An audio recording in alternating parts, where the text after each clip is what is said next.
And I'm back with yet another Con Life video introducing I'm going to be talking about Market in the Park, which I did the other night. I had some time to think about it, and truthfully it wasn't a successful event for me, and that's okay. I find myself looking back at these videos, and it really gives me perspective that anything, whether it's a convention or a festival like this, like a farmer's market, it really is about trial and error. Just thinking about how much time I put into setting up for this event, and even looking back and seeing like farmers market people taking like the whole 3 to 4 hours to set up all their fruits and vegetables and put them in the boxes and set the tents up, and then for it to be open from only 4 p.m. to 8 p.m. like, that's not a whole lot of time. I feel like he spent more time getting ready for the thing than actually being there. I feel it's hard to sell like artisan and crafts at a place that also has food and also has live music, because it's hard to talk over it. A lot of the attendees for Market in the Park, they brought their lawn chairs and they like hung out with friends and had some food, and it literally was like a backyard party that so happened to have people selling stuff, because a lot of the attention was focused at the main stage and where all the food was. It was a challenge for sure. I think if I had more help, I wouldn't have been so dehydrated and exhausted. I honestly think if I had a giant sign that said caricatures or face painting, I probably would have appealed more to a lot of the kids that were running around there last night. Because I didn't do that, and honestly I was so hot, I don't think I would have had the energy to paint. I don't think I would have had a good time personally doing that, and that would have reflected in the artwork. So I did offer commissions. Nicole pointed out that since the sign was like up front, that I was like, hey, I'm doing commissions and they're $40 or $20. I just wanted to offer something like quick and easy. For something like quick and easy in their minds, where it's like, oh, he'll draw something for $40.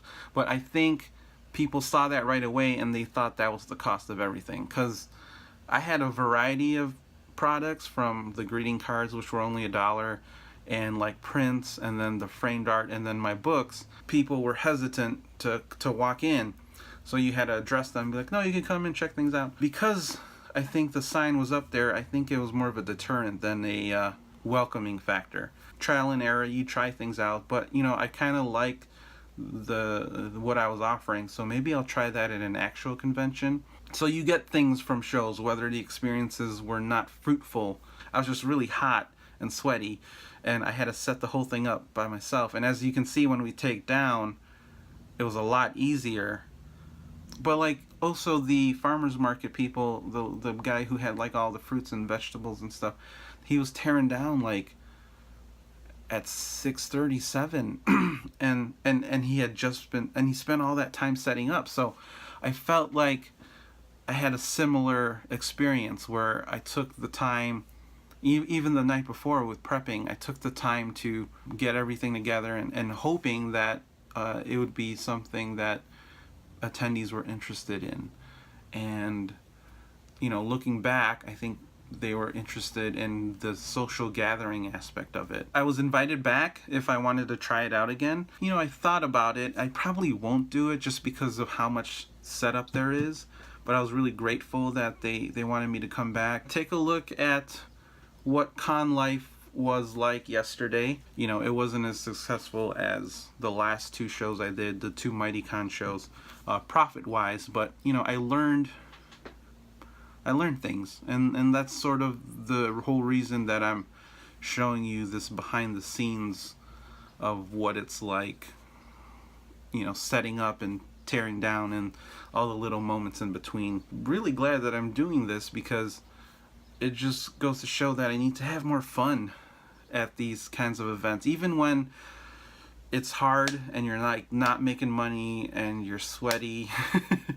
it's just a good way to remind myself, like, hey, you know, like, you can still have some fun, even though it can be frustrating at times. Because if you're not having fun, then you're not living life, right? I'll see you on the next Con Life. I hope you enjoy my ramblings. I was a last minute addition to this market in the park, and I have to figure out how to do this again. Which means knowing your audience. So this is a kid-friendly event, so I'm obviously going to scratch the murder balloon stuff. I'm going to bring prints, some old prints, see if I can get rid of those. Definitely the books. I've never been a vendor at one of these farmers market things. I've always attended them. And since this is so close to where I live, I thought it'd be fun to try it out. It's only from 4 to 8. It's tomorrow. So if you're in the Orland Park area, you should check this out. It'll be fun. So it'll be an interesting experience, one that I hope to share with you tomorrow. I think it gives me an opportunity to sell some stuff I haven't sold in a while, like my prints and my heart cards. One of the reasons why I wanted to try the farmer's market was I saw someone selling paintings. So I was like, oh, maybe I could sell my children's books and stuff, if that can work in this farmer's market atmosphere where people are selling produce. One thing I'm not bringing is the cardboard box, but I selected a few pieces that the kids might dig, and I'm going to frame them and sell these frames. Alright, so just down the street there is where the market in the park is. It's not too far from where I live, but I'm leaving early because I have to bring my own table, my own chairs. Okay, car's packed. I have my chairs, this canopy thing which I bought because I probably need shade because it's super hot. I have my books, I have my table, my other display, my water. So for a show that you know, is only 4 hours, I have to bring a lot more stuff. Makes you appreciate conventions that provide their own tables and chairs. Then I gotta run to Office Depot to get like a commission thing printed, a commission sign printed. I'm gonna try and do some commissions, and I'm sweating already.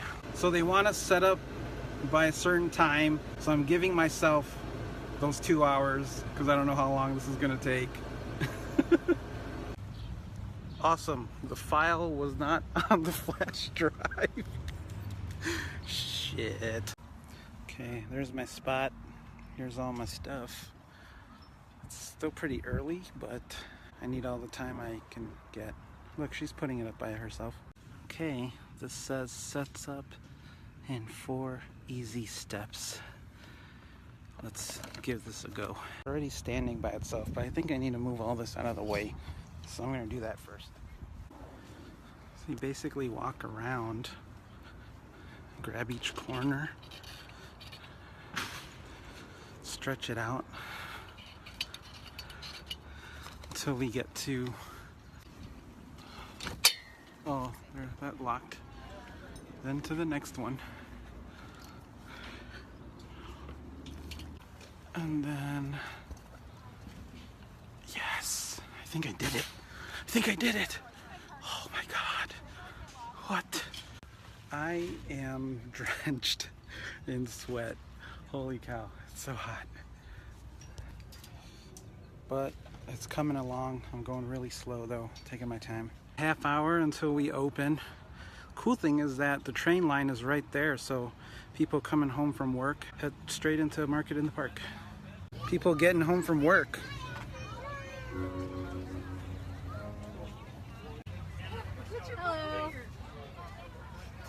Hello.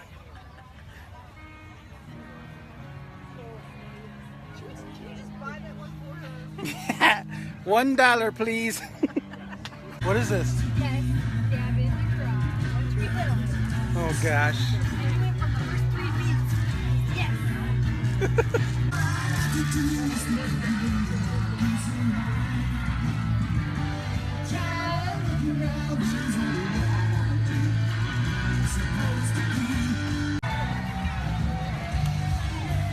It's like a big backyard hangout. Oh wait. Open. Singers on that one. They don't want to clap. Got this feeling in my I don't want to clap. Get out of here. Closing time. One last call for alcohol.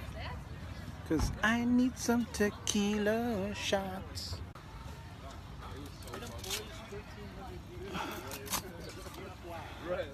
Does this bring you back to your Chicago Fire days? A bird done shitted on my new canopy tent. Oh, where'd it go? Oh, Dookie. 20 corners. Yeah. You fold them one inside the other, like Okay. a fitted sheet. Oh, cool. Pro. Wow. Oh yeah, I hold it one end. Wow, look at me. Okay, the market in the park is over. My assessment is it's a lot of setup for only 4 hours of something. It's a good community event. There are lots of people, but I noticed that the crowd mostly came and sat and ate food. It was definitely a social experiment to try and sell art and books at a farmer's market. I actually sold one book and I sold a couple of these greeting cards I had. One thing Nicole noticed was I had my commission sign in front of my tent and I was charging $40 and $20 for commissions, two kinds of commissions. And I think that prevented people from actually going in the tent because they thought that's how much everything cost. I didn't make a lot, I didn't sell a lot. I think it's just way too much setup for only 4 hours. And, you know, 75% of the people were just gonna sit there anyway. I probably would try it again. You know, my friend Wesley said you can't really judge an event by only doing it once. And I think the very last day would probably have the most people. All in all, I'm glad I tried it. I was trying to see if books and art can sell at a farmer's market. And the answer is... One last thing, a pro tip. If you don't want to give away your business cards, because, you know, that's all people are looking for are business cards, have them take a picture of your banner if you have one. That way they have all your information and you still get to keep your cards. If someone does buy something, then you throw in a business card. So that way they have the thing they bought plus your information. Because otherwise, you're just giving out free business cards and you're just wasting your money. A card for people who aren't buying things because they most likely won't even look at that card. Right. They can maybe look at the photo or they might forget the photos in their phone, but if they actually bought something from you, they will probably look at that card or look for that card if they want to look for your information.